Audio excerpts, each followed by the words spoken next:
All right, before we start, just thank again our sponsors and turn it over to Renegade. Excellent. Okay, I'm not very good at staying in one spot behind a podium. I kind of tend to wander. Anyone who knows me from Dallas knows it's like the ADHD Renegade thing. It's just what happens. So I'll try to behave. All right, I know all the recommendations are don't do a long intro for yourself, so I won't. Did want to cover a couple of things. Anyone who knows me or deals with me on a regular basis knows motorcycle, video games. That's pretty much what I do. Order changes on a daily basis. Drinking I should probably have highlighted. Now, of course, being a computer geek, every time I tell people, oh yeah, I love riding motorcycles, they kind of already have this preconceived notion, and I think that's it. they go, oh, Renegade6 rides motorcycles now. Are you on the back? You know, I decline to answer that. Actually, I think that's you. If you're on the back, you got nice legs. I'm impressed. So, actually, so normal, that's me. That's what I enjoy doing. It's what gets me out of bed in the morning. Long ago, I decided if you hate what you do every day, you're doing the wrong thing. So, do that. This is my conveyance. This is what gets me from point A to point B. Unfortunately, my point B is usually like getting into trouble. So, and the nice thing too is with the line of work that I'm in, with just my day-to-day job, and because of my hobbies, I get to meet law enforcement, and we get to interact frequently. So, oh, that's the wrong picture. I didn't show one getting frisked. There's one where I'm shaking his hand friendly.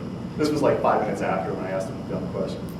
So, all right, but that's my intro. That's about as much as I'm going to go into. Looking through, good. No Chris Nickerson. I won't get punched in the face. Okay, I like compliance frameworks. Now, this isn't going to be like a compliance framework talk, or I'm going to tell you checking the box is really cool. I like them because they're a roadmap. So if you depend on it for security, like you're like, oh, hey, I checked all the boxes, I'm good to go, you're going to have issues. So I like to pull this one up, okay? You talk to pen testers, you talk to red team folks in general, everyone across the board, right? What's the best environment to test? The one where they're like, yeah, we're compliant, man. We just have the auditors in here, we're good to go. You're not gonna pop anything, right? Again, punch them in the face, it's all down. In the write-up, you see that I mentioned the fourth, the whole magic quadrant, fourth, quarter, all these things. So I worked for a pretty good company for a while, and we'd have vendors in all the time, like constantly. Like, oh, buy our stuff. You have a lot of money, and we like money, so you give money, we'll give you a box. And it was like, okay, that's pretty cool. What's your pizza box do this week? Oh, it does X, Y, Z, but we're the best at X, Y, Z. Okay, maybe I need ABC, whatever. So eventually I got to the point where I said, you know what, I need a good analogy. I need to explain to people why buying fourth quadrant isn't necessarily the best thing out there. So came up with this one. It's actually good having the follow on top because I love to eat. You wouldn't know it, bag of clothes. I realized very quickly that one of the best analogies is you can have the best products in the world, right? You can have the best ingredients, you can have top-notch everything, but if you don't know what the hell you're doing, wow, that's what you're gonna end up with. You can give me truffles, you can give me like all this like grade A stuff. I'm no chef, okay? I'll tell you right now, I can mess up like all your fancy cheeses and you're gonna get mac and cheese. That's what you're gonna get. It's not cool. So the analogy is really that a framework is a recipe. That's what you're doing. You're following a recipe, right? You're doing X, you're doing Y, you're doing Z. You bought this device and you implemented it. You bought this device, you implemented it. Not necessarily well, but you followed a recipe. Well, chefs follow recipes, right? But in no way does following a recipe make you this, okay? You're not. So you follow the recipe, but you're not a chef. You make a better dish than if you follow recipes at all. No recipe at all. A chef can sit there, read a recipe, and make something real. And I make the argument that's what a compliance framework is. So you take a compliance framework, you use that as the basis, and you make something good out of it. Okay? You just can't follow it directly. You have to kind of switch it up a little to fit your taste and fit what you're doing. So if you're following any of the major compliance frameworks, right, any of them, right off like PCI, anything, there's certain key devices you're going to have, right, because you have to check the box. So even if you just check every box, there's a couple of toys that are going to be on the network that someone like me can come in and use. And really what the basis of this is, okay, everyone, stop buying crap. Stop buying more tools. Take the tools you have because of compliance or because you actually just realized you need these things to make an effective security program. Use what you have, all right? It's kind of like the old biker thing, ride what you bring, And so I like this because you're gonna have your IDS. Maybe you have an IPS, maybe not. Maybe your environment that doesn't fit well. You're gonna have your firewall, you're gonna have AV, right? Everyone's got AV, and don't worry, we'll talk about AV. AV. You're gonna have logging. Just about every compliance framework requires you to have a logging solution. What you do with it is up to you, okay? And your HIDs, your HIPs, you may have them, you may not. These can actually be something as easy as a tripwire, just watching a couple of folders on your system. Or it can be an honest-to-goodness HIDs solution, like something from McAfee, e-policy orchestrator, right? What I'm going to go into is what you're going to do with that HIDs. What are you going to look for? And how are you going to use some of these other products on this list to actually create some security on your network and do some stuff you may not have even realized you could. And that's, pretty much the takeaway of, I'm hoping here, you walk out of here, you'll go, I have all this stuff on my network. I can do something with it. What? Will you say that a lot of these products we already have the default configurations that the vendors provide to us, or that the vendors' implementation group, their consultancy, their people we hired to implement, don't necessarily implement them or find that they're maybe fall short? You can take all the best ingredients in the world and turn out Swiss cheese. You can buy your number one fourth quadrant. If you don't tune it to your environment, I don't care who implemented it, but if you don't tune it, what's really the point? If you don't use it effectively, what's the point? And so, good segue. And so this is what we're going to talk about is, here's a couple of things you can do. In hindsight, I could have called this talk like stupid network tricks, and just capitalized on that, but I wasn't completely sober when I submitted, So right up front, because AV gets pounded so often, I am going to mention AV, and I'm going to talk a little bit about why it's not cool, but it's not an AV bashing talk. Okay, we're going to move beyond why AV sucks. We know AV is not the best, but AV meets a purpose. It does what it's supposed to, as long as you remember what it's supposed to do, which is you can't base an incident response team policy off of it. It's there to catch the low-hanging fruit. Okay. So what we're going to do, I'm not going to replace your AV solutions. I'm not saying that detecting malware with my idea is going to be like so inherently better that you can fire McAfee. Okay, it's not for that. It's just saying, hey, we're going to work around. Okay. So also, I wish we could. We're not going to solve diabetes, insomnia, or anything else. Okay. But I'm going to show you how you can maybe sleep a little bit better at night. Okay. And that for me is the big thing. So originally, what kind of sent me down this path? I'm a busy person. I don't have a lot of time to mess around with stupid stuff. And to me, dealing with AV alerts, trying to find root cause, I don't have time for dumb, okay? So I always thought this picture summed it up pretty nicely. I'm busy, I got stuff to do, I don't need your issues, I don't need your problems. So what I do is I do a lot of incident response, and I'll come up with this as a, hey, here's how to make your incident response go a little faster, a little bit smoother, because a lot of times you're looking for that needle in the haystack. Where are you going to look? You got to go to these logs. You got to look for this. On your environment, this type of alert may be totally natural. Where on my environment, that alert, red flags all day. So when you walk out of here, like I said, some of this stuff, I'm hoping you'll just walk right out and go, this is what I'm going to do from now on. It's not easy. You're going to do some work. you're going to review a lot of logs. For a long couple of months, I think everybody was calling me log lover. I think at one of the groups that I go to, they played the Ren and Stimpy log song for me because every time it's logs. I love logs, logs, logs, and they're so sick of being logs. But you need logs, and you need logs from everything. Now, a lot of people are like, well, I have this SIM product, I have whatever. Guess what? I have a massive SIM.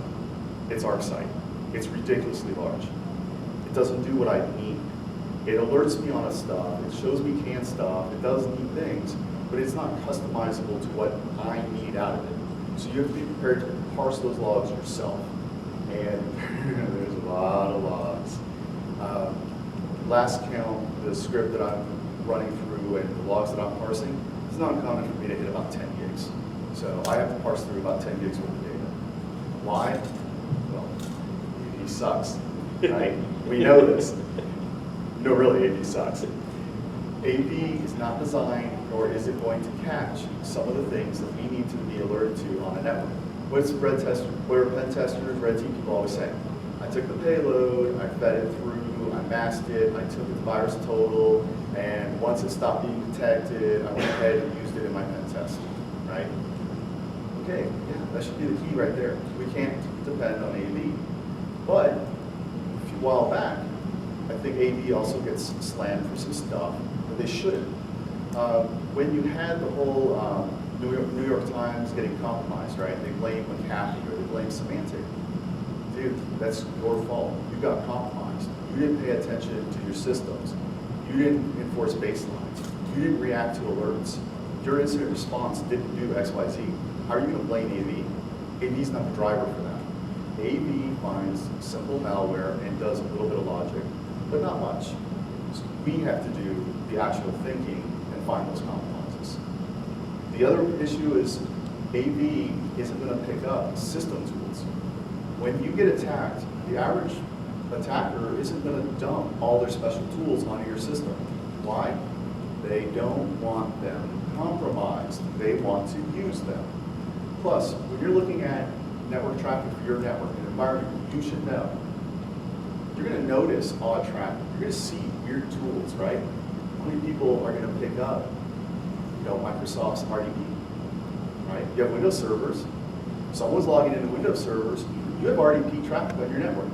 If I compromise your system, why the heck am I going to use some exotic cryptcat library when I can fire up Microsoft's RDP and I can blend in with all the rest of the tools and all the rest of the traffic already on your network? I don't want to call attention to myself. AV's never going to detect that you've been compromised and register these bad RDP connections.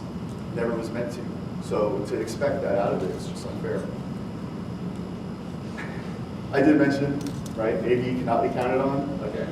So that's my AV thing of, like I said, I'm not trying to replace it. I'm not unfairly bashing it. But at the same time, defend it a little bit, and you have to be realistic in your expectations of it. So let's talk an attack, right? Red team people, they have a set rhythm they go through. Compromises, everything, it follows a set pattern, okay? And it's that pattern that actually drives a lot of what I do and a lot of what I'm looking at. You're going to have a reconnaissance phase. You're not going to just start telnetting to boxes and hope that there's a telnet, right? You're going to know where there's telnet. Okay, this day and age, we hope nobody's running telnet, but you know they are. So the recon phase is not to be overlooked. And why? Because recon is going to be just before scanning. Right? Recon the network, find out who their people are, what their network ranges are. Right? It doesn't do no good to scan Google for open ports if it's Microsoft you're after. So you better at least know the right IP range. Obviously, from there we can expect to see scanning.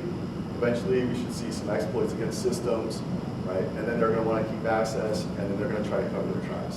So what I'm going to do is I'm going to talk a little bit about these different phases and what that means for us and what we can do with it. So recon is kind of hard to detect. You can't see what people are doing, well, unless you're Google and then you just track it, right? But as a general Joe, myself, I don't know if somebody Googled me or not. I have no idea. It doesn't pop up a little Twitter thing and say, hey, you have a new follower. I wish you did, but that can also get a little annoying. Web searches, who is, I can't do a lot about that. What I can do is I can set up alerting for DNS zone transfers, right? Why are my DNS records being transferred out of my network? If I'm not partnered with you, I don't want you to know where my boxes are. So I can monitor for that. AXFR and IXFR, I added that. That was a favorite trick of mine for a long time. In IXFR, if you're not familiar, it's the incremental. You tell the server, hey, we've exchanged data once before, but my cached copies from 1903, could you just send me your updates? Newsflash, if the last time you exchanged DNS zone records was 1903, essentially your update is going to be everything in their DNS record. That trick actually does work. So I alert on that. I want to know if someone is trying to transfer. And then of course, looking for the reverse lookups. If you have a lot of DNS entries coming in and they're trying to enumerate your systems, you'll see that in the logs. You want to alert on that. And for just, it kills me. You can find and brute force a lot of the systems on a network with some really dumb tricks, i.e. the company's name with DC at the end, DNS at the end, or as you see with the logical leadings, right? I'm sure everyone here knows they worked for a company and they had like a machine named Thor, or it's like, oh, seriously, come on. If I find one where Gandalf, I'm just gonna like nuke it, okay? So, basic monitoring is what we're gonna do here. We have to have logs to review the logs. So that's my thing on, just you gotta make sure you're logging, because without it, you're gonna have a hard time detecting the recon phase. And also, for all of you people who have SIMs or whatever, for the love of any higher power that you do like, red, yellow, orange, green, all that, yeah, Skittles and jelly beans, that's all it's for, okay? It may say, well, we only had a yellow attack. It doesn't matter if I just took your entire DMZ infrastructure, whatever, you have data leakage, whatever. And I see it a lot in our site. People get hung up on the colors and they don't look at the impact of what's actually happening. So, all right. Detecting scans. I actually had a guy last week who told me it wasn't worth the bandwidth of trying to detect scans. What? If you're being FTP brute forced from China, I think that's worth detecting. I don't do business with anyone in China. I kind of want to know that my FTP servers are being brute forced, or that I'm being scanned, or port scans, things like that. So I think it is absolutely worth having those logs, and we can visualize those logs to get some added benefit out of it. Because how many people have seen this? That sucks, right? It's like, ooh, look, I have log files. I'm going to tell you right now, my ADHD prohibits me from reviewing more than 10 lines down in that log file, okay? But what if your logs look like that? This is ridiculously easy to do and makes a much more of an impact on you, okay? That's pretty straightforward, right? It's port scan. Really common ports, right? 53, your Microsoft, maybe a remote database. It's like, okay, well, that's pretty simplistic. But this can be cut straight out of your network logs. And sometimes visualization can actually just help out. Again, here we have 3 targets, right? With one source. Like, okay, but how effective is that on a much bigger event? That pulls me up to this. This is actually the UPnP scan by HD Moore. Because I do record scans, and because I do log them, and then because I can feed them in and do a quick visualization, this is what's going to kill you guys. Has anyone figured out? Anyone know what this is? This is Maltego. See, everyone thinks Maltego as an open source OSINT, right? That's what it's marketed as. What does it do? It draws relations between data and draws pictures. Okay, I suck at drawing pictures. I can't do a stick man, okay? But you would take your logs and with a real simple, just a few cuts here and there, bam. So HD Moore releases his UPnP results in February, March of earlier this year. Before he had released it, we were one of the few companies that had actually picked up the fact that he was doing the UPnP scans. The top there, which those are actually HD's machines that he was running the scans from. And those are all of my machines And the next day, I sent him a nice email, said, hey, longtime fan, first-time emailer, love the Metasploit project. First time target. Yeah, would you, oh, I'm sure I'm not the first-time target. I said, would you mind not scanning my systems for a bit? I'm really busy, I could use a break. And he responded back.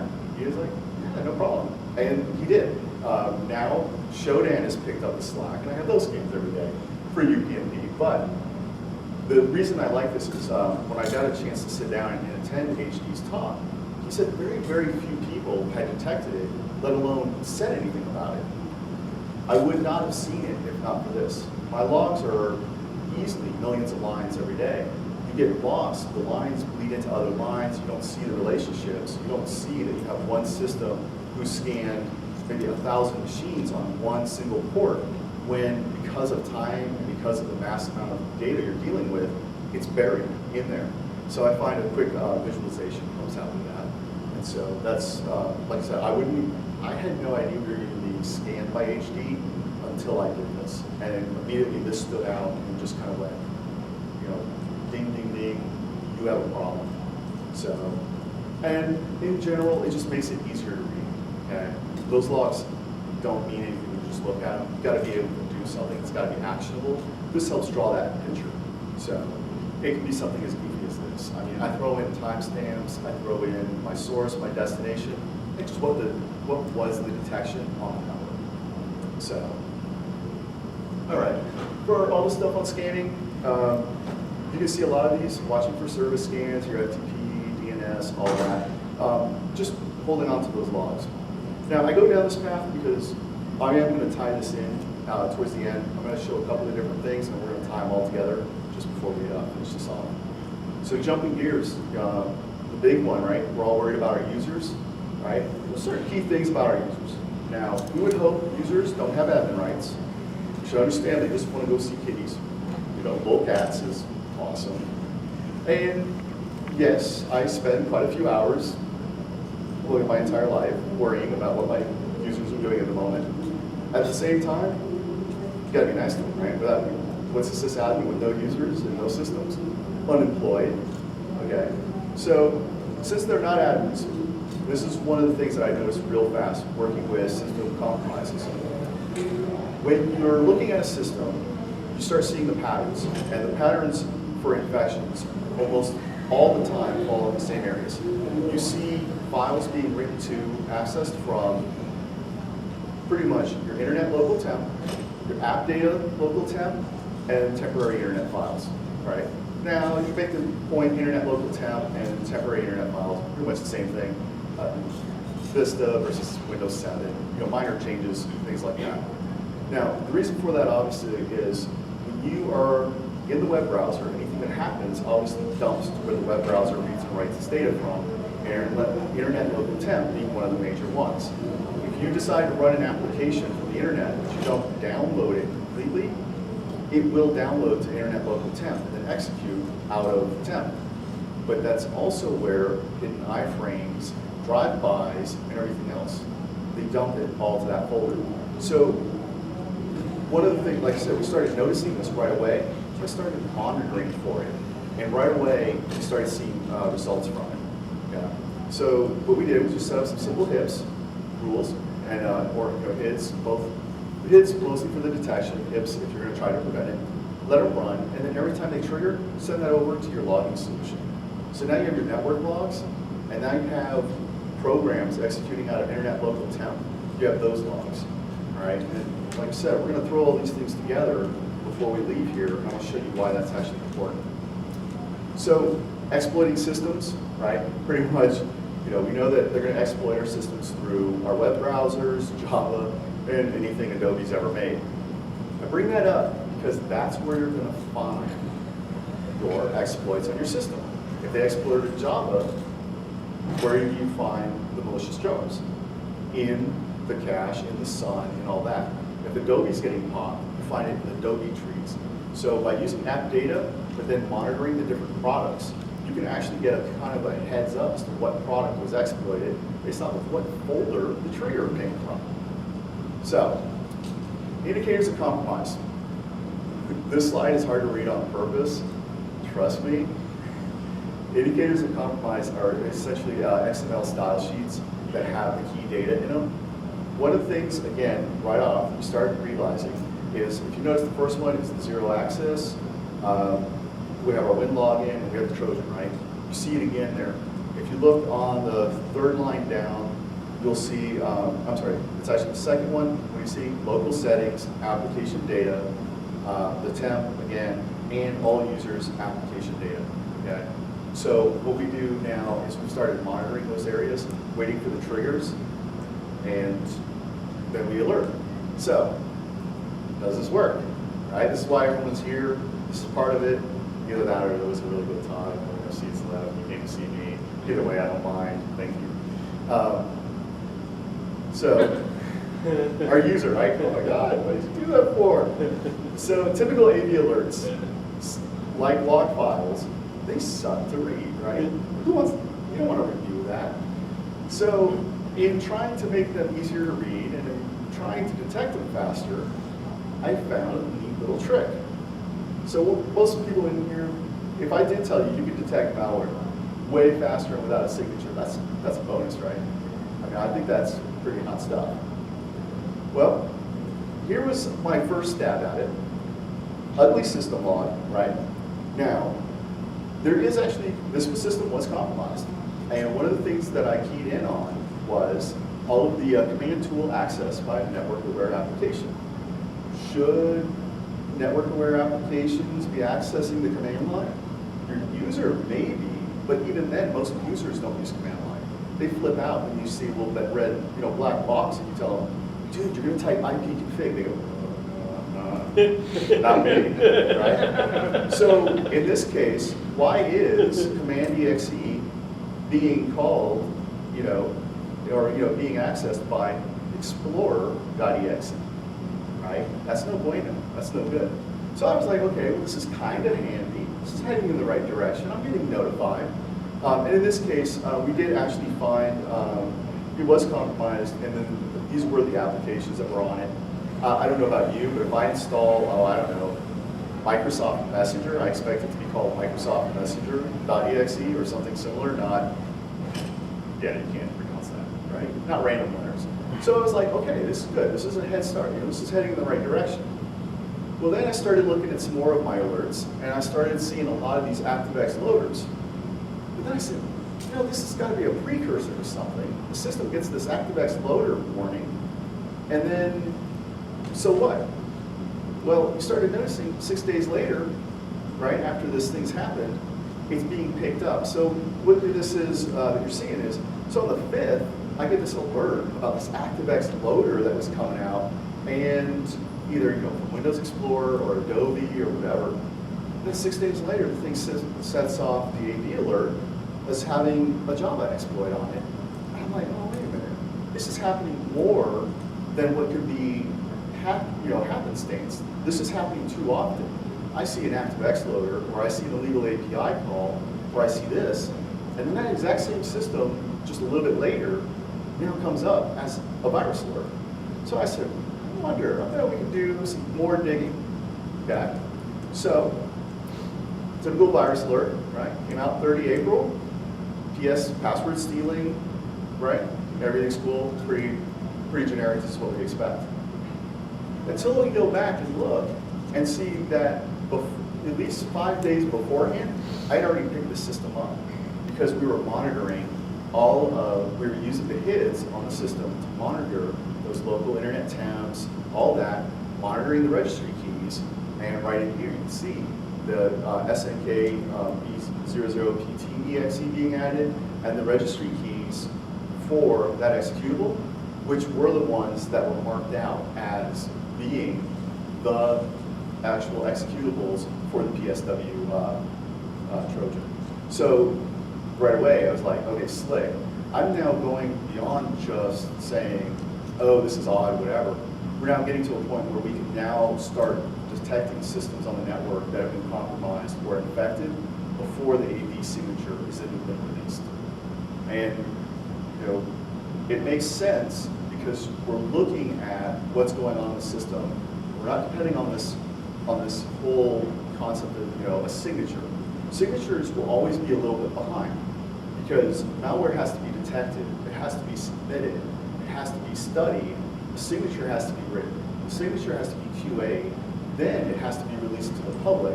You have to download it, you have to QA it again before you deploy it to your environment or have every server not act like you use with happy products on occasion. Right? So you test it, then you deploy it to your entire infrastructure, but then what do you have to do? Either catch it on an access scan or wait until Sunday when the system does a full system scan. By that point, you're now talking about 15, 20, maybe 30 days, and some malware will never be detected. So you're already behind the power curve before you even started. So if you are based off of a signature-only type activity, you're always going to be behind. You can't become proactive until you start monitoring and reacting to things that are without signatures. So, and because I like the pictures, okay, I had to diagram it. This is actually, there's timestamps on the connection lines. And what I'm actually able to do is I can see, like, say, the ActiveX loader, then, malware later, things like that. So, man, I'm sorry, my throat's dry. I probably should have extra cup of water before I came up. So, this has worked in real life. Besides just the diagram, have I detected malware, on a system? Have we been able to react to it? Have we been able to actually, do some good? This is a cutout from one of our forensics investigations. The system was indeed popped. It was owned. We did full forensics on it. And one of the things that we found was they had used a renamed DLL, right? msgina.dll is the normal one. This was msgina.dll.a. The reason it's in here, if you look at semantic, the line for semantic, and you look for McAfee, none of them detected it during the time. So again, if you're dealing with a signature-based AV, you're going to be behind the power curve. This was only detectable because of us being proactive. This was another one. These were more of the files. Here they were labeled JPEGs. Because you're looking for executables and you're not hung up, say, on a file type, you're really looking at anything being either accessed or running out of temp. It doesn't matter if you see a JPEG. Of course, you're going to go, why is a JPEG being labeled as an executable? In this case, the malware was calling these JPEGs and using them for execution. And you can see only one of them was even picked up. It was picked up by Semantic, and even then, they didn't know what the heck it was. They just kind of was like, yeah, whatever. Okay. And again, like I said, all the rest of the files weren't picked up at all. We found all these. We were able to study them, look at what they did. And my favorite was a JPEG. It was actually a keylogger with HTTPM invasion. So it really wasn't a JPEG. It was execution. So obviously bad news there. And if we had waited for, again, like I said, waited for AV to find it, we'd still be waiting. So also, so moving on, we covered the scanning. We talked about the exploit. We see the traffic on the systems. And actually, I was going to say, last night I was talking to someone, and I realized we had a great way of explaining a lot of how these detections, how the monitoring and watching these systems work. And that's, you pop a box, it's like you punch someone in the face. Every time you punch someone in the face, it leaves a mark. Essentially what we want to do is find a mark. You pop a box, there's going to be a mark somewhere. I don't care how elite you are, because you have to change something on the box. So it's looking for that change. Like I said, something accessed out of the temp, out of whatever, an illegal API call, a buffer overflow. All those things cause errors on a system. When you're researching a buffer overflow, one of the first things they tell you, blue screen your box. Because that's the idea. You want to crash it so that you then know what you have as far as room to play with. So yeah, you get punched in the face, you can leave a mark. That's what I'm looking for on these systems, is the mark. Now, you have to try to catch that early, because once they've established a foothold, then it becomes much harder, because they're no longer using their tools against you or exploiting something, right? Now you have to start tracking your own tools, right? I said before about networks, you get popped, They're not going to use some custom NCAT, CryptCat, super duper VNC, fire up Microsoft's RDP, and just start mixing it with regular traffic. Once that happens, there's still ways to pick it out. There's still things you can do.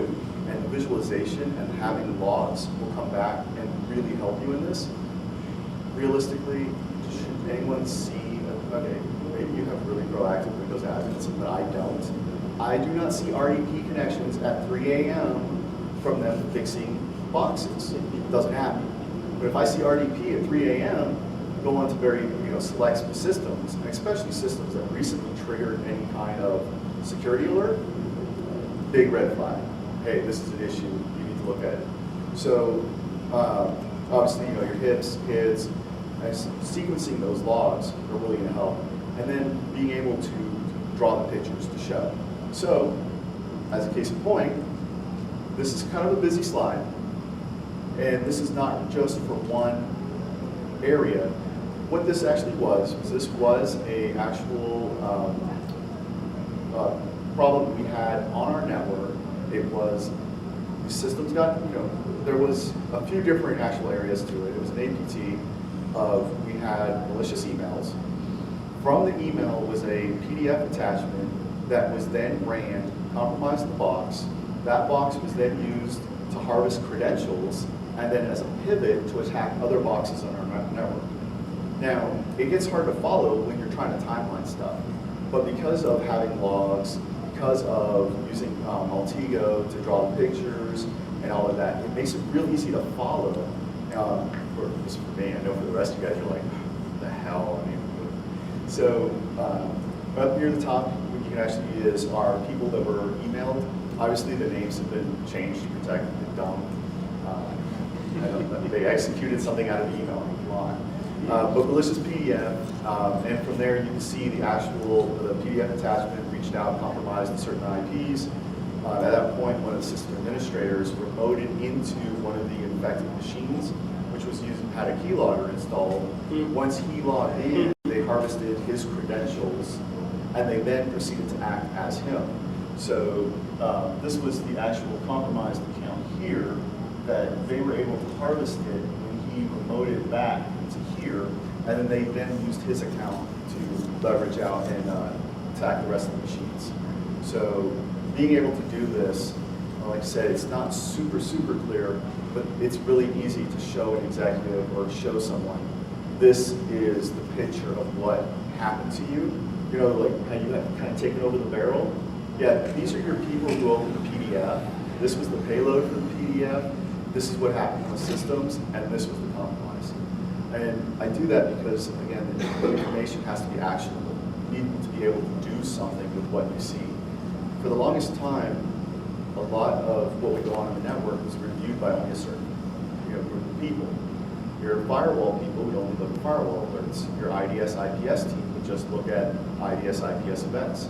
How many times has there been a phone call where someone says, oh, the world is ending, the sky is falling, there's IIS exploits.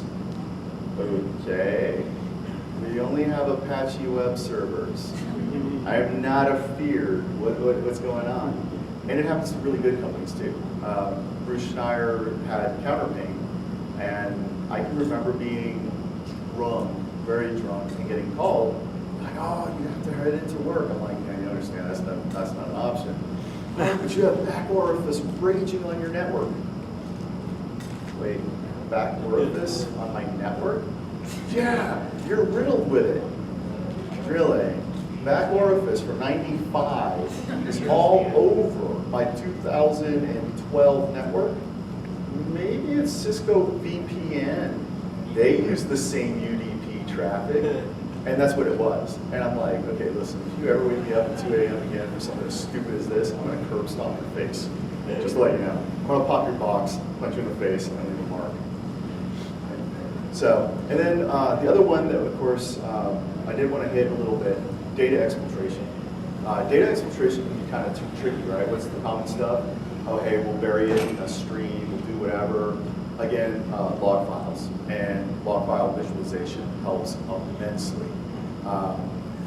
Had a system, I was fairly confident, zone, I was worried about data exfil. I said, oh man, what if this guy's like stealing stuff? What if we're just not seeing it?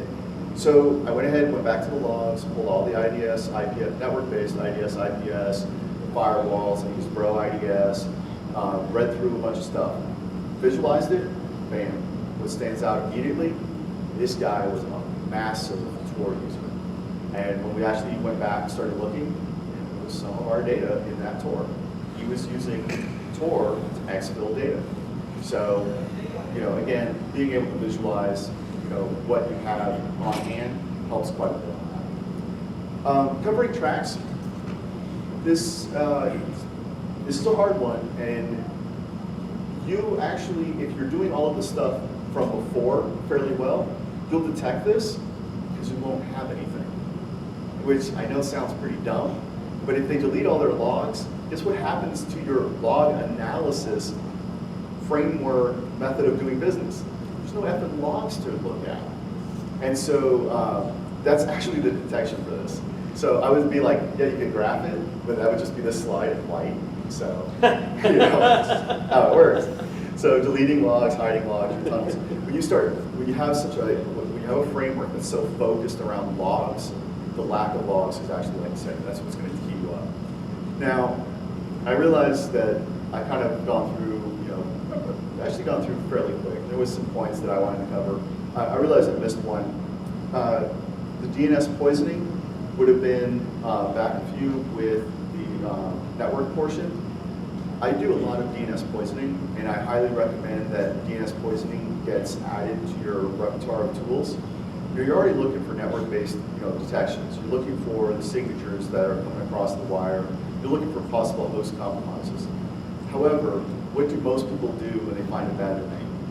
They may poison the DNS, right? Now, how many times have you seen the DNS gets poisoned to be 127.0.0.1, right? I feel you lose a lot of data if you do that.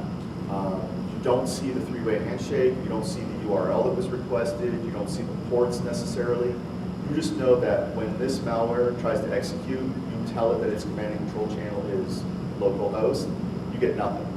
So one of the things that I have added, and it's one of the few things where I'm like, okay, let's get an additional tool, you can't really do it with what you have on your network, is an actual web server that doesn't matter what you ask of it, it gives you a status code 200.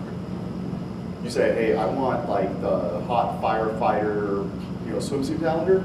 It says 200. You're like, you didn't give me anything. 200. No, seriously, I wanted like a recipe for like Velveeta. 200. No, give me a kitty. 200. All right, I do that on purpose. The idea is that when a system does get compromised, malware reaches out, you at least get more info. Like I said, if you may not know that there's a JPEG that gets downloaded and there's info in it that then gets added to this, that causes it to know which botnet controller to reach out to.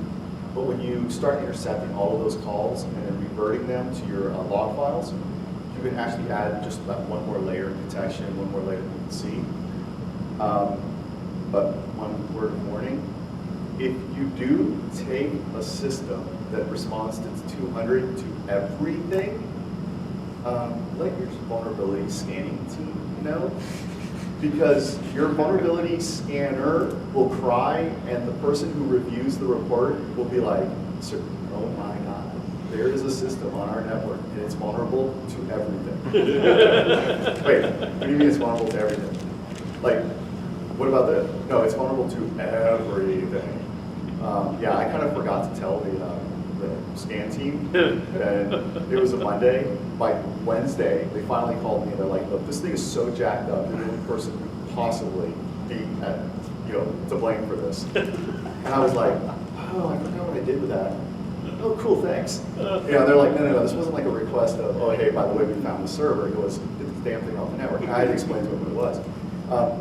What we do, though, is the logs from that server get added to the SIM, and so we get that. So again, it's that one more layer of now we have a network-based, signature coming in.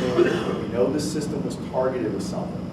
Then we have the host IDS, the AV alerts, and the monitoring, and we see, oh, not only was it targeted by something, that something executed and did X, Y, Z on the system. And then we have corresponding network traffic for going out. Now we have a full picture of a system that's been compromised or could possibly. Now you don't have these vague threats going to a system. You have no idea if anything happened at all. Or, not just to pick on network people, you don't have a system that suddenly, randomly starts issuing alerts, and you never know, like, well, nobody talks to this thing, it just sits on this network and does X, Y, Z. Well, you won't get that network data unless it's being stored on the system, and most people aren't storing that level of logs. So the only way to find and to do that is to correlate all of your logs from all your different sources, sequence them, timeline them, and then from there, like I said, AV becomes a non-issue. Who cares? You don't even have to really refer to your AV, because you can just say, this attack targeted these 30 machines. Of those 30 machines, 15 exhibited the following behavior, and of those 15, these 15 had outgoing connections. You now, like I said, you know everything about that machine. AV finally, 3 weeks later, fires. Yeah, thanks for the heads up, I already knew. So, and then for the last one, because this is something that I put together, your mileage may vary of effectiveness. It works for me, might not work for you, so I thought this summed it up pretty nicely.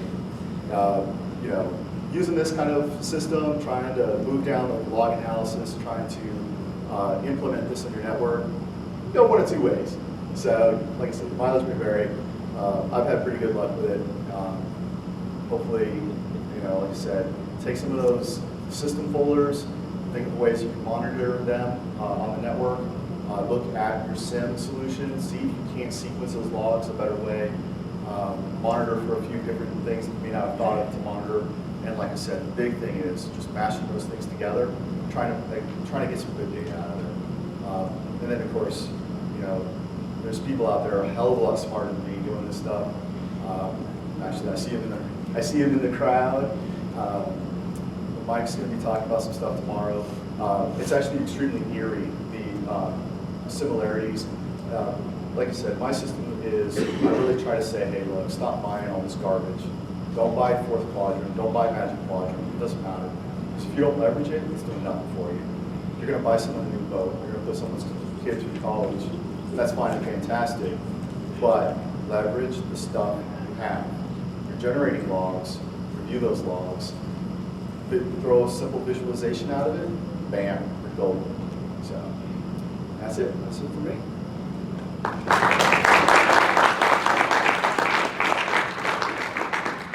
Questions, comments, you suck, any of those are all mine.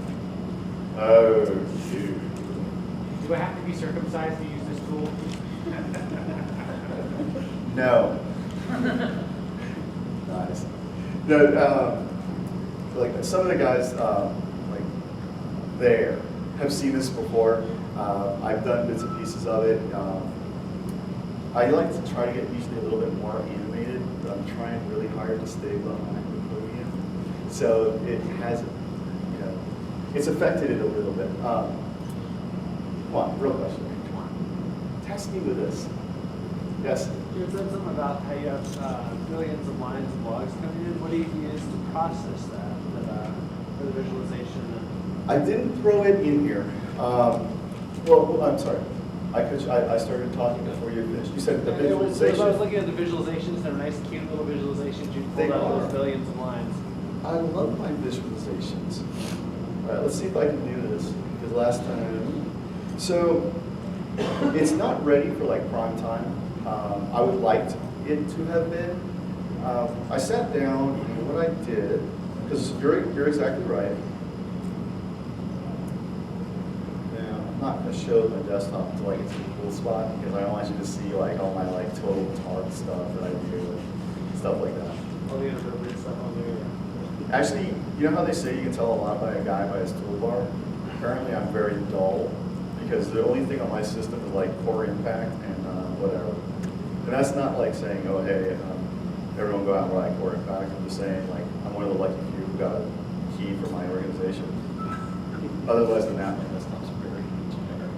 All right, so it means nothing much to you. This is my working folders that I walk out of. So most of my log files come in just like that. Hey, look at that, you all know my last name now, in case R6, wasn't enough. So this is what they'll come in as. You can see moderate sizes, some can get pretty big, but obviously it's kind of hard to work with that. So what I actually do is, I use I've got a couple of Python that I don't want to say scripts, but then again, if I say that they're actual programs, someone who does C will walk up and like punch me in the face. Apparently I'm very nervous about face punching, I don't know what it is. It's worth being worse. So what I did was, again, I told you that it has to be pretty actionable. I've got one script that will go through, it goes ahead and strips all of those zip files, it opens them up, and then pulls out the files, runs through, cleans them, and then splits them into these CSVs here. So what these are for me is I take all of the sequencing down, all those like millions, thousands, whatever. I split them into all the events per machine. So if you've got 20,000 machines on your network, if 20,000 machines fired off an alert, then they'll end up as one of these sub-CSVs. The Python script works pretty well, but if I release it to the public in its current state, I will be ridiculed on Twitter nonstop because I'm like the worst Python person ever. But I can parse over 10 gigs of it without memory errors due to a nice trick. I love this community. You tell someone you're having a problem and they're like, oh, I fixed that. I just did X, Y, Z. And you're like, oh, and I don't even know your real name, so I don't even have to give you credit. Rock on. I had a guy who told me about X read lines, and that's how I avoid the memory issue, where it just so it won't blow up on me. I use X read lines. It'll parse through everything just fine. And so, like I said, I take all those log files. I've got them in a moderate order that I can depend on, the columns. And what I do is I just go ahead and I split them. And I take all of the system names, throw them into a set.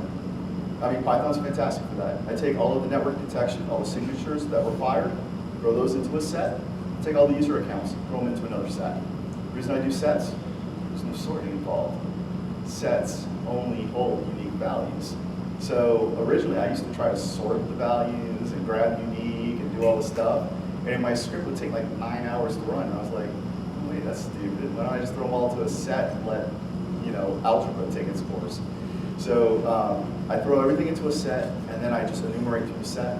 I create one CSV for every machine, one CSV for every user, and one CSV for every network signature. And then I just read through and I just parse the heck out of it. Because you only have about 100 network signatures that are unique, I can then query the 10 gig log file for just those thread signatures. I write them out. But then I found that if you search the same way with machines, it'll take you 8 hours to run. So instead, after that point, what I do is I take and reopen the log file, and then I take the line, and I split that line to the corresponding machine CSV and user CSV. And then once it's done, I'll open the threat CSVs.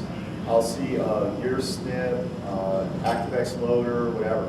I'll grab the ActiveX loader, I'll throw it up, and just take a quick peek at it, maybe throw it into Maltego, and once I know all the machines that fired for, say, ActiveX, I'll go back into that, pull out the machine's CSV, and see everything that machine has triggered for the last, like, say, 30, 60, or 90 days. I'll see all of its virus scan info, ActiveX loader info, all those different things. I go ahead, look at the total machine, and that's what I'll throw into Maltego. And sometimes you gotta pare it down. A lot of those Maltegos are really actually just cuts. What I do is I throw everything into Maltego, go to the event, or I'm sorry, the third tab. Blows my mind in a second. The entity list, and then I'll pull out, say, a system that I'm pretty confident has been compromised. Right-click, export it to a new map with all of its child, dependencies, maybe 3 or 4 down. Just let Maltego do it for you. I mean, like, if Maltego can harvest Facebook tie-ins for CEOs, it can totally visualize a log file. And I don't even think the Turbine knows I'm doing it with it.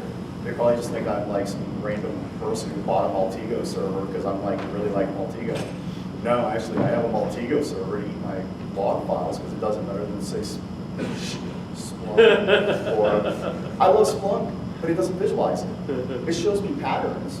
It shows me how many beaconing events have happened, but it doesn't draw the picture. I like the pictures. Well, so you guys will. I'm very easily entertained. So that was pretty much everything I had said. I should have hit Maltego, how I parse the logs. I really wish I could change. I'll share my script with you. There's no secret sauce to it. You just can't blast me on Twitter for being the worst Python script you've ever seen. Okay, that's my only caveat to that. Anyone else? Another good question? All right, cool. I'll step down, turn this over to someone else. I'm sure next. I'm sure we'll tell them. So, if you do have any follow-up, or if you're just curious in general, Twitter, I'm Renegade6. Whatever. I only have like 56 followers, so if I suddenly go to 57, I'll know it's one of you guys.